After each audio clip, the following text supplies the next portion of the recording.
తెలంగాణలో కాంగ్రెస్ జనహిత పాదయాత్ర ప్రారంభమైంది. ఆదిలాబాద్ జిల్లా ఖానాపూర్లో ఆగస్టు 3న టీపీసీసీ అధ్యక్షులు మహేష్ కుమార్ గౌడ్, ఇన్ఛార్జ్ మీనాక్షి నటరాజన్ ఆధ్వర్యంలో జనహిత పాదయాత్ర చేపడతారని ఎమ్మెల్యే బొజ్జు పటేల్ ప్రకటించారు.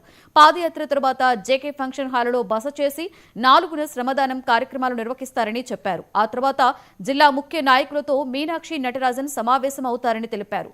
ఖానాపూర్లో నిర్వహించే ఈ జనహిత పాదయాత్రను విజయవంతం చేయాలని ఎమ్మెల్యే వెడ్మా బొజ్జు పిలుపునిచ్చారు.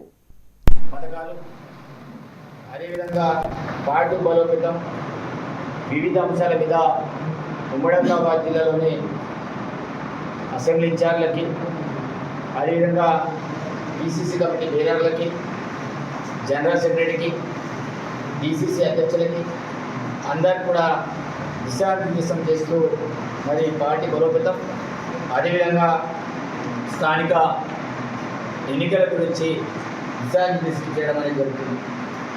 కాబట్టి ఈ కార్యక్రమానికి ఉమ్మడి ఆదిలాబాద్ జిల్లాలోని అసెంబ్లీ ఇన్ఛార్జీలు, అదేవిధంగా పీసీసీ సభ్యులు, జిల్లా బాధ్యులు, మండల అధ్యక్షులు, అదేవిధంగా ఫ్రంటల్ ఆర్గనైజేషన్, ఎన్ఎస్యుఐ, మహిళా Congress, minority wing, SC wing, ST wing, BC wing, దాంతోపాటు యువజన కాంగ్రెస్, రైతు కాంగ్రెస్, ఎవరైతే కాంగ్రెస్ పార్టీకి అనుబంధంగా సంఘాలన్నీ కూడా ఉన్నాయో అవన్నీ కూడా భాగస్వామ్యం